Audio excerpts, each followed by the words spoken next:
আসসালামু আলাইকুম everyone, welcome to my channel আইজড এ আর্ট। আমার চ্যানেলটি মূলত ছবি আঁকার। আমি এখানে নিজের মতো করে আঁকার চেষ্টা করি, খুব সহজভাবে, যাতে আপনারা কিছুটা হলেও শিখতে পারেন, বুঝতে পারেন। আর পাশাপাশি কিছু না কিছু গল্প বলার চেষ্টা করি। জানি না আপনাদের কেমন লাগে, অবশ্যই কিন্তু কমেন্ট করে জানাবেন আপনাদের কেমন লাগে। ভালো লাগলেও বলবেন, খারাপ লাগলেও বলবেন। আজকে আরেকটি গল্প উপস্থাপন করার চেষ্টা করব আমি আমার মতো করেই। বাবা মা লাভ ম্যারেজ করে বিয়ে করেছিল। জ্ঞান হবার পর বাবা মাকে একে অপরের সাথে কোনোদিন কথা বলতে শুনিনি। একই বাসায় একই রুমে থাকে। বাবা মা কথা বলে হাতের ইশারায়। বাবাকে প্রায় প্রশ্ন করতাম, বাবা তুমি মায়ের সাথে কথা বলো না কেন? বাবা আমার প্রশ্নের উত্তর কখনোই দিতেন না, শুধু বলতেন একদিন সবই বুঝবাম। সেই একদিন আমার জীবনে এখনও আসেনি। মাকেও একই প্রশ্ন করতাম, বাবার মতো মাও এড়িয়ে যেত। আমার বয়স দিন দিন বেড়েই চলেছে, কিন্তু বাবা মায়ের সেদিকে কোনো লক্ষ্য নেই। বাবাকে বললাম বিয়ে করতে চাই, বাবা কিছুই বললেন না। মায়ের কাছে গিয়ে বললাম মা আমি বিয়ে করতে চাই, মাও কিছু বললেন না। মন খারাপ করে শুয়ে আছি। কিছুক্ষণ পর বাবা রুমে এসে আমার মাথায় হাত বোলাতে বোলাতে বললেন, একটা গল্প বলবো, শুনবি? আমি বললাম কিসের গল্প? বাবা বলল, তোর মায়ের সাথে কথা না বলার গল্প। আমি লাফ দিয়ে উঠে বসলাম, আগ্রহ নিয়ে বাবাকে বলতে শুরু করলাম, হ্যাঁ বাবা বলো। বাবা গল্প শুরু করলো। আমাদের বিয়ের কয়েক মাস পর দুপুরে শুয়ে শুয়ে ইমরান হাসমির আর ঐশ্বরিয়া রায়ের মুভি দেখছিলাম। খুবই রোমান্টিক মুভি। হঠাৎ তোর মা এসে বলল, মুভি দেখেও তো কিছু শিখতে পারো, কিভাবে বউকে ভালোবাসতে হয়।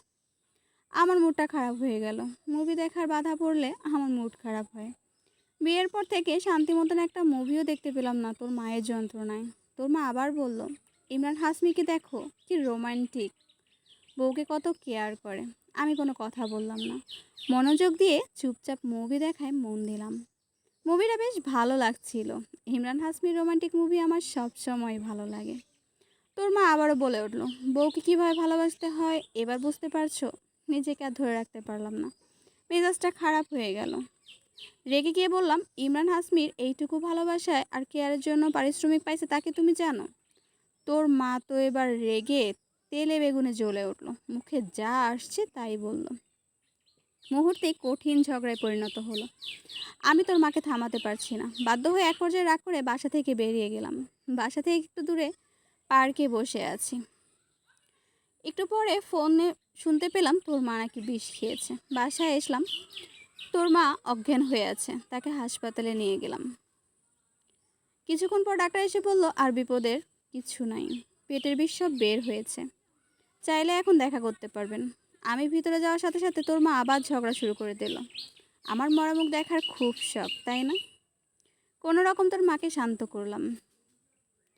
ভেজাল জিনিসের উপর বিশ্বাস রাখা ঠিক না, এটাও বলে আসলাম। টাকাগুলো জলে গেল তাই বলে আরেকটু খেপালাম।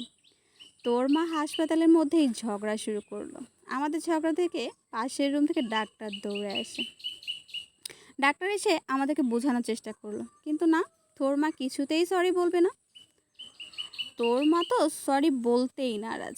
ডাক্তার আমাদের দুজনকে শান্ত করার জন্য বললেন, এখন যে আগে কথা বলবে সেই প্রথমে সরি বলবে।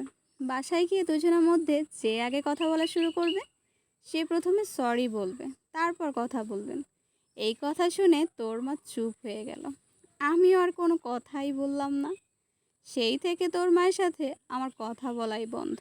তোর মাও সরি বলবে না, আমিও বলবো না। আমরা কেউ আগে সরি বলতে চাই না। বাবা হতাশার নিঃশ্বাস ছেড়ে বলল, এ থেকে কি বুঝলি?